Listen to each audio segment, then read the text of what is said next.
এই কোরবানি আমরা কিভাবে পেয়েছি, কিভাবে থেকে পেয়েছি, কিভাবে আমাদের জন্য করতে হবে, আমরা এগুলোকে সামনে রেখে কোরআন কারীম থেকে আমরা কথা শুনবো ইনশাআল্লাহ।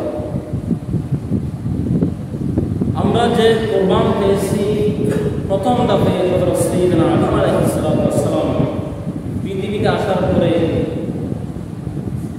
যার দুটি সন্তান ছিল, নাম ছিল হাবিল আর কাবিল। এটা লম্বা বিস্তারিত ব্যাখ্যা। এর দ্বিতীয় দফা আমরা কোরবান পেয়েছি হযরত সাইয়্যিদনা ইব্রাহিম আলাইহিস সালামের মধ্য দিয়ে। তো আমরা সেই ইব্রাহিম নবীর জীবনী থেকে কোরআনে কি বলে সেই নবী ইব্রাহিম নবীর জীবন নিয়ে, কোরবানি নিয়ে কোরআনে কি বলে আমরা সেগুলো শুনব। আপনারা সবাই তো জানেন ইব্রাহিম নবীকে, আপনারা বলেন তো ইব্রাহিম নবীকে জাতির পিতা ইব্রাহিম নবী, জাতির পিতা শেখ মুজিব নয়, জাতির পিতা শেখ জিয়া নয়, জাতির পিতা আমাদের জন্য আল্লাহ পাক যিনি ডাইরেক্ট কোরআনে ঘোষণা করেছেন, তিনি হচ্ছেন কে? হযরত সাইয়্যিদনা ইব্রাহিম আলাইহিস সালাম। তাহলে যদি আল্লাহ পাক সুবহানাহু ওয়া তাআলা কোরআনে বলতেছেন কি মিল্লাতা আবিকুম ইব্রাহিম ওয়া সাম্মাকুম মুসলিমিন, কথা কি আমার আল্লাহ বলেন আমি ইব্রাহিমকে জাতির জন্য পিতা বানিয়ে পাঠিয়েছি, জাতির জন্য আমি জাতির জনক যাকে বলা হয় সেই হচ্ছে ইব্রাহিম নবী। আর আমাদের দেশে একদিন পর্যন্ত প্রত্যেকটি মানুষ শিরকের মধ্যে লিপ্ত ছিল। জাতির পিতা যাকে বলেছে শেখ মুজিবুর রহমান, যেই বলেছে সেই মুহূর্তে কুফরি করেছে। কারণ আল্লাহ বলেছেন জাতির পিতা একমাত্র একজনই। জাতির পিতা কয়জন? একজন, তিনি হচ্ছেন আপনার আমার সবার ইসলাম ধর্মের সর্বপ্রথম যাকে আল্লাহ পিতা বানিয়ে জমিনে পাঠিয়েছেন, তিনি হচ্ছেন ইব্রাহিম আলাইহিস সালাম। তাহলে আমরা আজকে জানতে পারলাম যদি কেউ জাতির পিতা বঙ্গবন্ধু শেখ মুজিবুর রহমান বলে, তার সাথে আপনি যদি প্রতিবাদ না করেন, আপনিও ওই যে মুশরিকের সাথে শামিল হলেন, তার সমান গুণ আপনি পাবেন। হ্যাঁ, আমি শেখ মুজিবকে ছোট্ট করছি এখানে, আল্লাহর কোরআনে যেটা বলছে সেটা বলছে। শেখ মুজিব স্বাধীন করেছে, শেখ মুজিব কষ্ট করেছে, এটা আমি স্বীকার করি। কিন্তু শেখ মুজিবকে জাতির পিতা বলতে পারি না, কখনো নয়, সম্ভব নয়। আমার দেশে জাতির পিতা শেখ মুজিব যার মুখ দিয়ে বড় নাই, তাকে হত্যা করা হয়েছে। এই জন্য ইব্রাহিম নবীর শিক্ষা নিতে হবে। ইব্রাহিম নবী যখন আসমানের দিকে তাকাইলেন, ফালাম্মা জান্না আলাইহিল লাইলু রাআ কাওকাবা, ইব্রাহিম নবী বের হয়ে দেখলেন আকাশের দিকে। তিনি ভাবলেন এখন দেখি ফালাম্মা জান্না আলাইহিল লাইলু, রাত্রি যখন গভীর হয়ে গেল, রাত্রি যখন আসলো, কাওকাবা তারকা দেখতে পেলেন। কথাগুলো খেয়াল করবেন। কাওকাবা তারকা তিনি দেখতে পেলেন। তিনি ভাবলেন এটা আমার রব হতে পারে। ক্বালা হাযা রব্বি, এটা আমার রব। তারকা যখন দেখলো, তিনি ভাবলেন এটা আমার রব। ইব্রাহিম নবী বলছেন। এরপর কি বললেন? ফালাম্মা আফালা ক্বালা লা উহিব্বুল আফিলিন, ফালাম্মা আফালা, আবার দেখে তিনি তারকারাজি, ফজরের সময় যখন হয়েছে তারকারাজি উঠে গেছে, তারকারাজি কোথাও বিচ্ছিন্ন হয়ে গেছে। তিনি বলেন ক্বালা লা উহিব্বুল আফিলিন, যেই তারকারাজি, যেই জিনিসটা আসে আবার চলে যায়, এটা আমার রব হতে পারে না, এটাকে রব মানি না। এবার তিনি এরপর বললেন ফালাম্মা রাআল কমারা, আবার যখন তিনি তারকা থেকে বড় একটা চন্দ্র যখন উদিত হল, তারকা থেকে চন্দ্র বড় না, তিনি ভাবলেন ফালাম্মা রাআল কমারা বাযিগান, তারাকার থেকে বড় যখন চন্দ্র উদিত হয়েছে, হয়তো এটা আমার রব হতে পারে। এবার তিনি ক্বালা হাযা রাব্বি, তাকে রব বলে তিনি স্বীকৃতি দিতে চাইছেন। এরপরে কিছুক্ষণ পরে দেখেন ফালাম্মা আফালা ক্বালা লা ইল্লাম, তিনি বলেন আবার চন্দ্র চলে গেল। চন্দ্র চলে গেল। চন্দ্র যাওয়ার পরে তিনি বললেন ইয়াহদিনি, এই চন্দ্র চলে গেল, তারাকাও চলে গেল, অন্ধকারও চলে গেল, আলো চলে আসলো। তার মানে এই কিছু আমার হব নয়। লাম ইয়াহদিনি রাব্বি লাআকুনান্না মিনাল কওমিদ দাল্লিন, যদি আমার রব আমাকে সত্য পথ না দেখায় আমি দলের পথভ্রষ্ট হয়ে যাব, ক্ষতিগ্রস্ত হয়ে যাব। এর কথা বলে তিনি আবার সকাল যখন সূর্য উদিত হওয়ার সময় হলো, তিনি বললেন ফালাম্মা রাআশ শামসা বাযিগাতান, দেখেন শামসুন, সূর্য আবার আসমানের দিকে তাকাইলেন, দেখলেন বড় একটা সূর্য উঠলো। তিনি বললেন বাযিগাতান, এটা সবচেয়ে বড় একটা সূর্য উদিত হয়েছে। ক্বালা হাযা রাব্বি হাযা আকবার, এটা আমার সবচেয়ে বড় কথা হতে পারে। কারণ চন্দ্র তারাকা ছোট্ট, তারাকাও চলে গেল, চন্দ্র উঠল, চন্দ্র চলে গেল, আবার দেখি সূর্য এমন ভাবে তাপ নিয়ে আসলো, অনেক বড় আকারে উঠলো। চন্দ্র তো গোলাকারে বড় হয়, কিন্তু সূর্য তো সারা পৃথিবী বিস্তৃত, এত বড় সূর্য।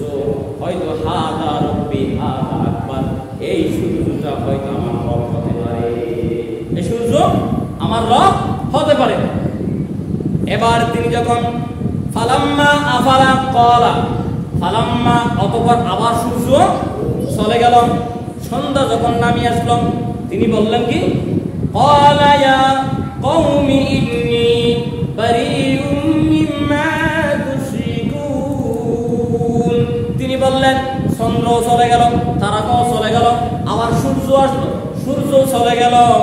ও আমার কওম জাতিরা, তোমরা সেই সূর্যের পূজা করো, চন্দ্রের পূজা করো, তারাকার পূজা করো, এই সবগুলা যেগুলো আসে আর যাই, যেগুলো আসে আর চলে যায়, এইগুলো আমার রব নয়, এইগুলোকে আমি রব মানি না।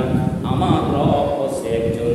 ইন্নী, সবাই বলেন ইন্নী ওয়াজ্জাহাতু ওয়াজহিয়া লিল্লাযী ফাতারাস সামাওয়াতি ওয়াল আরদা হানিফান ওয়া মা আনা মিনাল মুশরিকিন। তিনি বললেন আমি সব কিছু, চন্দ্র সূর্য তারকা রাশি সব যেগুলো চলে যায়, এগুলোকে আমি রব মানি না। তোমরা যাকে রব মানো, আমার রব আল্লাহ, আমি রবের দিকে মুখ ঘুরালাম, আমি আমার সব কিছু আমি আমার রবের জন্য বিলীন করলাম। এই কথা বলে তিনি ইব্রাহিম নবী এই কথা বলে বের হয়ে গেলেন। বের হয়ে তিনি দিনের দাওয়াত দিচ্ছে। মাকে গিয়ে জিজ্ঞেস করলেন, মা, ওগো মা, আমি তো অনেক কষ্ট করে আপনি আমাকে বড় করছেন, এবার বলেন তো দেখি আমার রবকে। মা বললেন তোমার রব হচ্ছি আমি। মা বললেন কি তোমার রব আমি। মা, যদি আমার রব আপনি হন, আপনার রবকে? মা বলেন আমার রব হচ্ছে তোমার বাবা। মা, আমার বাবার রব যদি আপনার রব যদি আমার বাবা হয়, আমার বাবার রবকে? তখন ইব্রাহিম নবীর মা বললেন তোমার বাবার রব হচ্ছে নমরুদ। ইব্রাহিম নবী নমরুদ আগুন জ্বালায় নাই, আপনারা জানেন না? ইব্রাহিম আলাইহিস সালাতু ওয়াস সালাম কোন জালিম, কোন স্বৈরাচারী নাস্তিক কুলাঙ্গার আগুনে ফেলেছিল? নমরুদ। আপনারা জানেন না ইতিহাস? নমরুদ আমার ইব্রাহিম নবীকে আগুনে ফেলেছিল।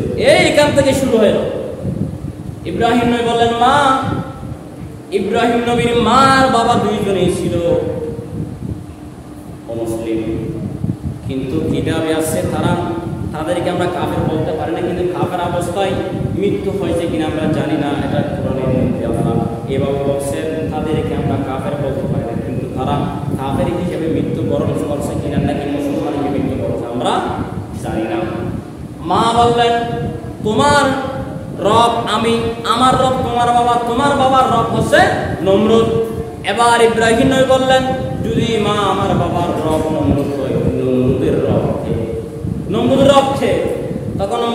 বললেন চুপ কর, আর কথা বলবি না, চুপ কর, আর কথা বলবি না।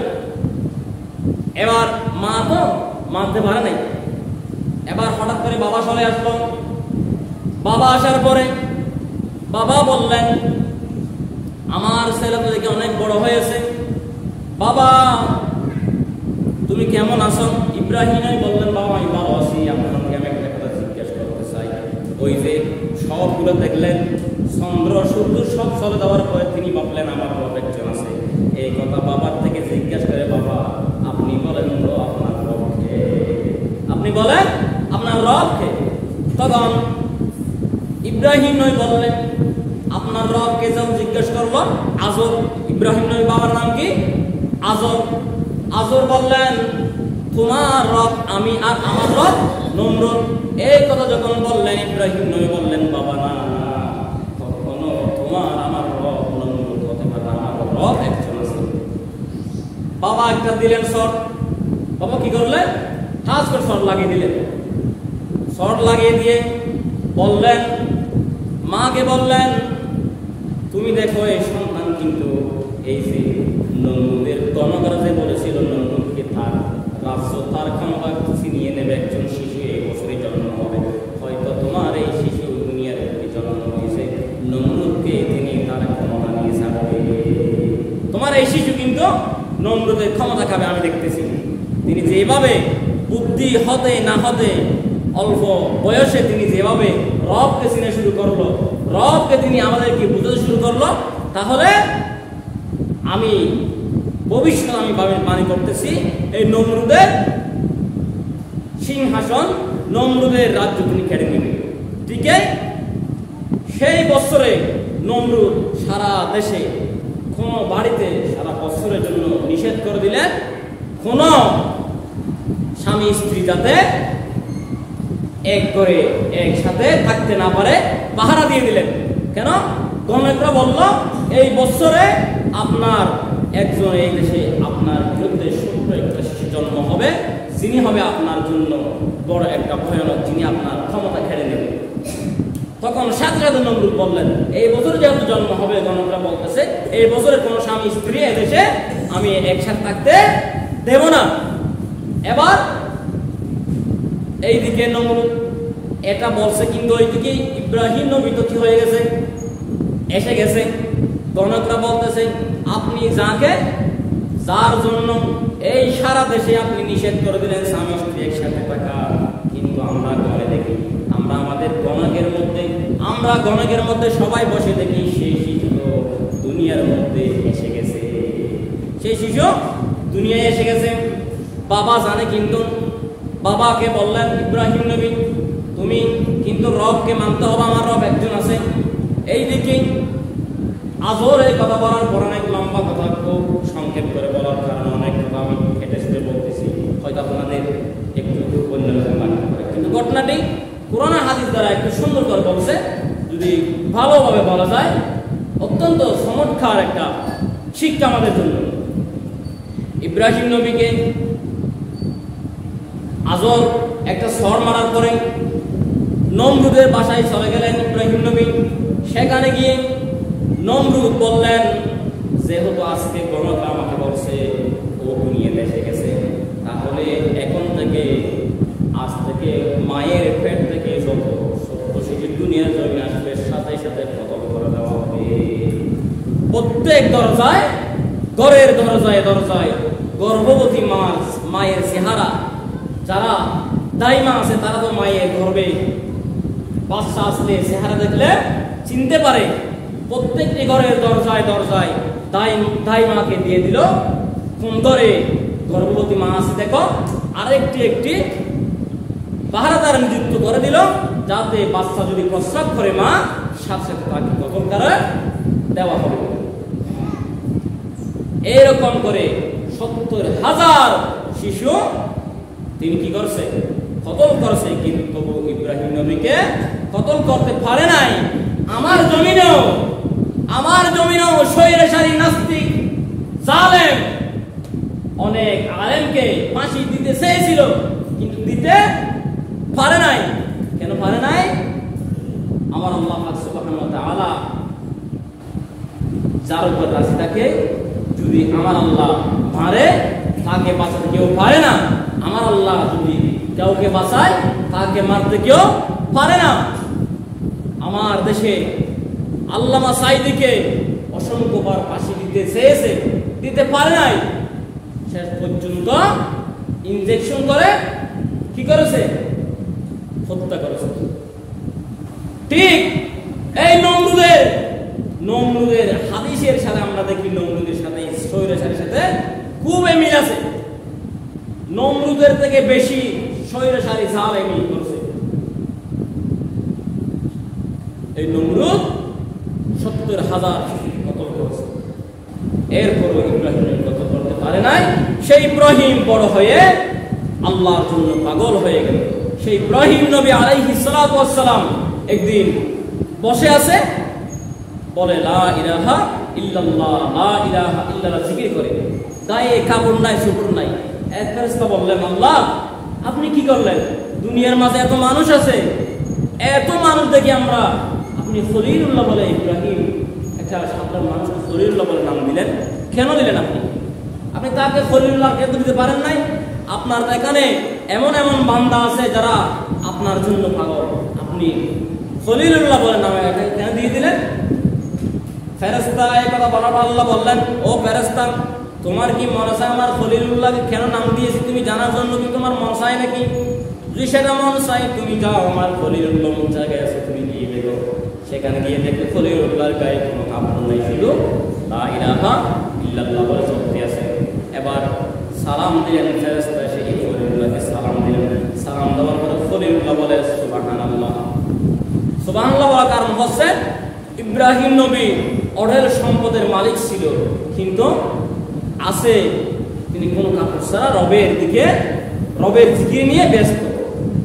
ওই ফেরেশতা এখন ইব্রাহিম নবীকে দেখে সুবহানাল্লাহ বললেন।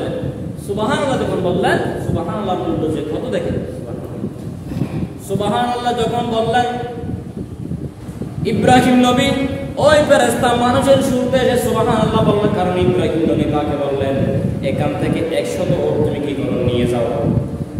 ফেরেশতা বললেন, এখন তিনি মানুষের শুরু, তিনি বললেন কেন আপনারা 100 ওট আমাকে কেন দিবেন হঠাৎ করে? ইব্রাহিম নবী তুমি যে বললেন সুবহানাল্লাহ, আমার আল্লাহ পবিত্র, আমার আল্লাহর নাম তুমি যে মুখে নিয়েছো, তোমাকে আমি অনেক ভালোবাসি, সেই জন্য তোমাকে 100 ওট দিয়ে দিলাম, নিয়ে যাও। তিনি আবার ফেরেশতা 100 ওট পেয়ে আবার বললেন আলহামদুলিল্লাহ। কি আলহামদুলিল্লাহ যখন বললেন, ইব্রাহিম নবী বললেন তুমি আবার আলহামদুলিল্লাহ বললাম, আমার আল্লাহর প্রশংসা করলাম। আমার আল্লাহ কি বলছে জানোনি? কাইফা আবদি কাইফা ইয়া আবদি হামিদনি ইয়া আবদি, ও বান্দা কেন তুমি আমাকে ডাকছো? এই কথা বলে তোমার জবাব দিয়েছে তুমি আরেক 100 ওট আমার পথ থেকে তুমি নিয়ে নাও। এইভাবে করতে করতে আবার বললেন আলহামদুলিল্লাহ, আবার দিয়ে দিলাম। ইব্রাহিম নবীর সামনে যখন যতবার আলহামদুলিল্লাহ বলছে, ফেরেশতা আলহামদুলিল্লাহ বলতে থাকে, ইব্রাহিম নবী দিতেই থাকে। শেষ পর্যন্ত ওমর দেওয়া শেষ হলো, ফেরেশতা আবার বলল আলহামদুলিল্লাহ। আলহামদুলিল্লাহ আবার বলে ইব্রাহিম নবীকে জিজ্ঞেস করলো, এবার তুমি বলো, এই যে আমাকে ওমর দিতে তোমার শেষ হয়ে গেল, আমি আবার আলহামদুলিল্লাহ বললাম, তুমি আমাকে আবার কি দিবা? আমাকে আবার কি দিবা তুমি দাও। ইব্রাহিম নবী ডাক দিয়ে বললেন, তুমি যেহেতু আমার আল্লাহর প্রশংসা করছো, আমার আল্লাহর নাম তুমি বারবার নিচ্ছ, এখন তো ওট না থাকলে আমি আছি তোমার ওটে, একজন রাখাল রাখবে, সেই রাখাল হিসাবে আমি আল্লাহ আমার আল্লাহর নাম তুমি বারবার নেওয়ার কারণে সেই ওটের রাখাল হিসাবে তোমার সাথে আমি চলে যাবো। সুবহানাল্লাহ। সেই হচ্ছে বাবা ইব্রাহিম আলাইহিস সালাতু ওয়াস সালাম। সেই ইব্রাহিম নবীজি আমাদের জন্য সর্বপ্রথম কুরবানি নিয়ে আসলেন তার সন্তান, কলিজার টুকরা 86 বছরের বাবা সন্তান ইসমাঈল আলাইহিস সালাতু ওয়াস সালামকে আল্লাহ কুরবানি দিলেন।